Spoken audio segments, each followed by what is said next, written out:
My name is Kevin, and today I'm going to talk about elderflower wine and how to make it. It's my first ever how-to video. Start with the ingredients. The main ones are the elderflowers themselves. Sugar is what's really converted into alcohol, and the raisins add a lot of taste. The Camden tablets help to sterilize.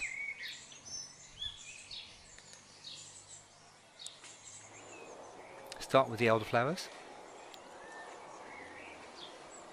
And this is quite tricky. Removing the flower heads takes some patience.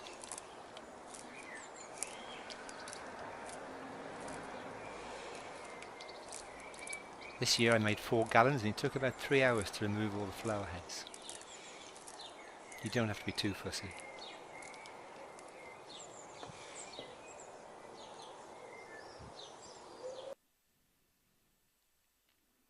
Now we put the mixtures of the flowers and the raisins and the grated rind of the lemons into a bucket, add some boiling water, some of the sugar, not all, and once it's cooled add a Candem tablets to kill off the bacteria.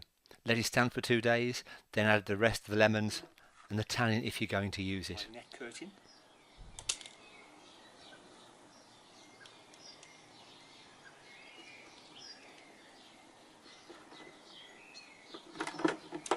I use a net curtain. You could use muslin, but I find that's almost too fine, so you end up struggling to get the liquid strained.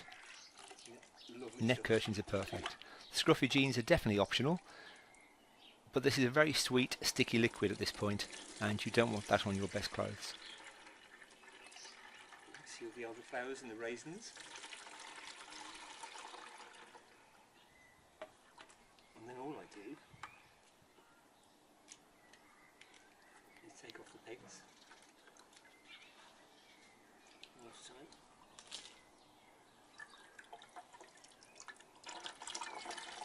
And squeeze out the rest of the juice by hand.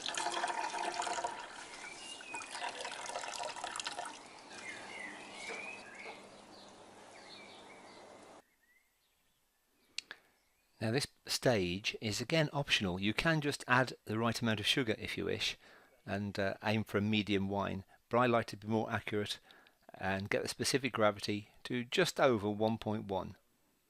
You can go a little bit less if you want it drier, or more if you want it sweet.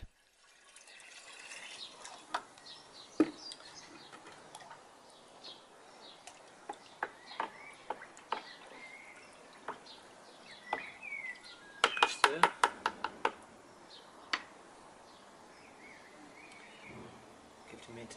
Add water first to bring the specific gravity to the right sort of level, and then continuously add water and sugar until you get to the right marker. In this case 4 gallons, but you may just be making 1 gallon. As I said earlier, you could just bypass this stage and put in 550 grams of sugar per gallon.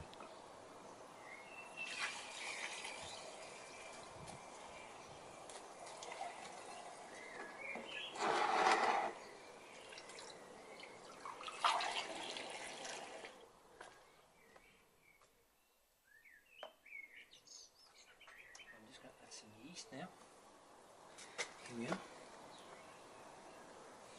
The yeast I use is actually already contains yeast nutrient. The one you get may be separated, so you might need nutrient as well as the yeast. You can get all this from your local home brew shop. I use a company called Harris Wines, and they supply online as well as locally.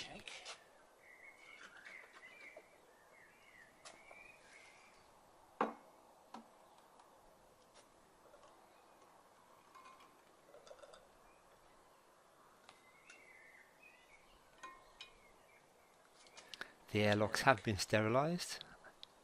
I use sterilising solution, but you can just use Camden tablets as a steriliser.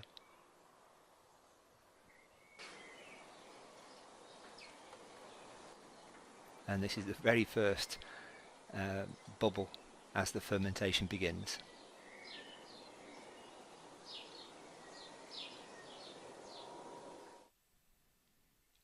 Time passes, weeks and sometimes months, This wine clears quite easily by itself. I add a Camden tablet to kill off any remaining bacteria and the yeast, and you can add findings to speed it all up. And the final result, it does taste good.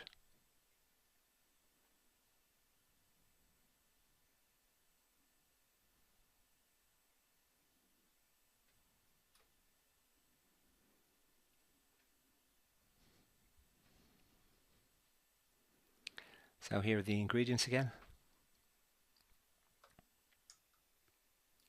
The tannin is definitely optional.